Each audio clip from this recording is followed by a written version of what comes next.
When we're talking about a cultural zeitgeist, I think one of the best ways to experience the essence of a pastime firsthand is through media.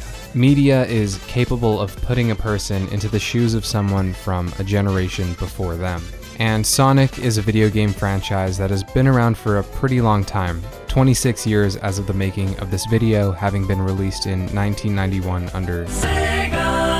And while Sonic isn't the longest running video game franchise to ever exist, I mean, a lot of things don't make it to 26 years.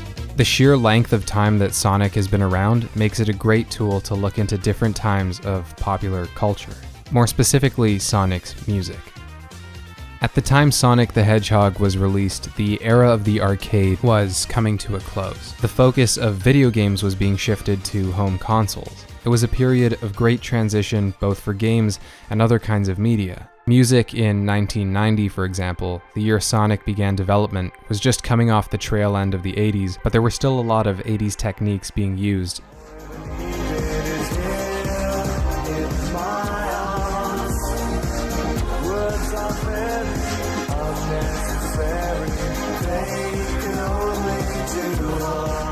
Pop music has always been catchy and well received by the masses, and at the time, Mario already had an iconic soundtrack.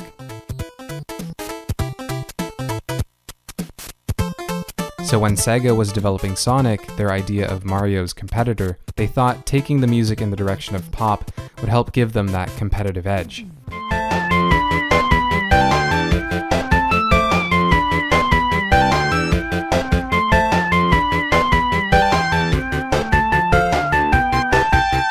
At this point, things were going pretty good for Sonic. Sonic evolves and the music evolves with it until we reach Sonic Adventure 2. And with the music of the late 90s and very early 2000s, the Sonic soundtrack got really varied.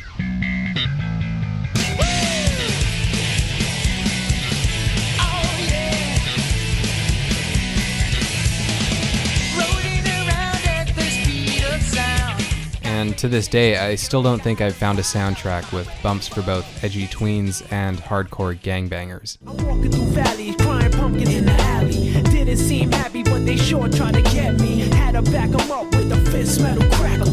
I'm actually pretty amazed how consistent it is with the hip-hop that was popular at the time. At this point, hip-hop and hip-hop culture was getting pretty big, but so was rock like this. So moving through the O's, oh my god. The video game medium was being treated by many as an art form at this point, capable of telling evocative stories in ways that other forms of media couldn't even dream of doing. Video games started taking themselves way more seriously. The soundtracks of most AAA games reflected that, choosing to opt for orchestral, epic, cinematic music.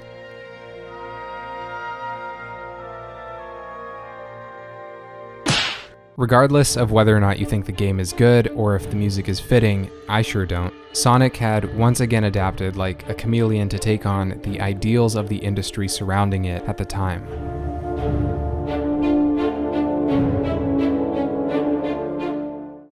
In our current day and age, nostalgia culture is huge. The retro aesthetic is everywhere, in movies, TV, and callbacks are being made all the time.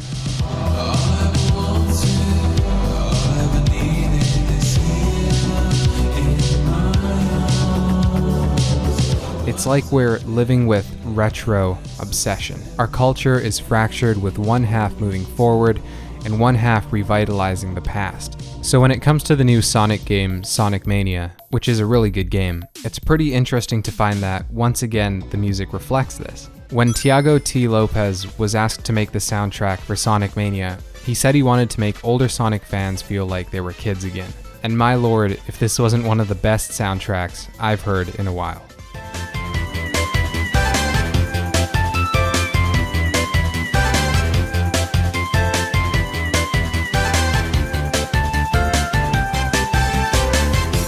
In my opinion, the soundtrack of Sonic Mania captures the essence of our times perfectly. It's split between what it was in the past and the way forward now. A fusion of retro music with modern techniques. It really is a time capsule of today.